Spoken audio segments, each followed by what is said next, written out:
더불어민주당 원내대변인 홍정민입니다. 오늘은 국정감사 중간평가, 국민의힘의 정쟁국감은 외면받고 민주당의 정책국감이 빛났습니다라는 내용의 논평을 시작하겠습니다.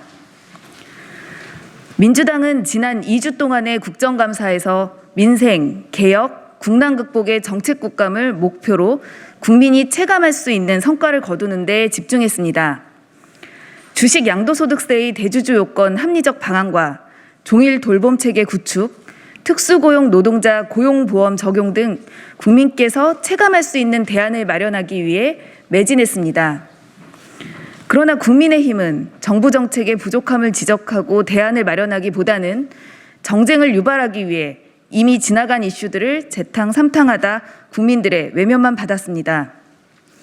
특히 이번 국감의 주요 이슈인 라임 옵티머스 사건의 경우 민주당은 사모펀드 규제 완화로 인한 금융당국의 관리감독 부실과 리스크 모니터링 부족 등 구조적인 문제점을 지적하고 제도 개선을 요구했습니다.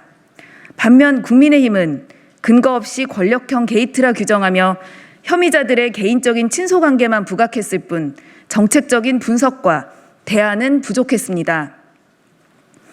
외교 안보 현안에서도 민주당은 서해 공무원 사망 사건과 관련해 북한 김정은 위원장의 사과와 재발 방지 약속을 받아냈습니다. 그리고 진상규명을 위한 공동조사도 촉구했습니다. 그러나 국민의힘은 대통령을 비난하기 위한 증인 신청을 남발했습니다. 또한 정쟁 요소로 악용하느라 감청을 통해 얻은 특별 정보 SI를 공개해서 안보 이익에 위해를 가했습니다.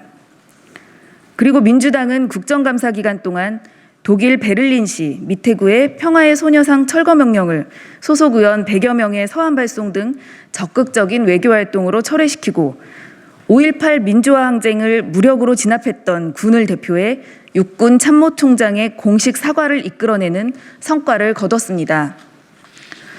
국민의힘은 남은 국정감사 기간에라도 정책국감으로 방향을 전환해 정부 정책 비판과 대안 제시라는 야당 본연의 의무에 충실해 주시기를 요청합니다. 오늘 국정감사는 12개 상임위에서 106개 기관을 대상으로 진행합니다. 먼저 법사위에서는 서울고검 등을 대상으로 옵티머스 사건과 서울중앙지검의 검언유착 수사 적절성에 대한 논의가 있을 예정입니다. 기재위에서는 그린뉴딜과 엇박자를 내고 있는 수출입은행의 해외 석탄 발전 금융 지원에 대한 비판과 대안이 중점적으로 다뤄질 것입니다. 행안위에서는 동현 물류단지 사업 인허가와 관련해 옵티머스의 관여 여부와 경기도 지역화폐의 경제적 효과가 중점적으로 다뤄질 예정입니다. 민주당은 국정감사 마지막까지 야당의 근거 없는 정치 공세에는 단호히 대처하고 민생과 직결되는 정책적인 성과를 거둘 수 있도록 계속해서 노력하겠습니다. 이상입니다.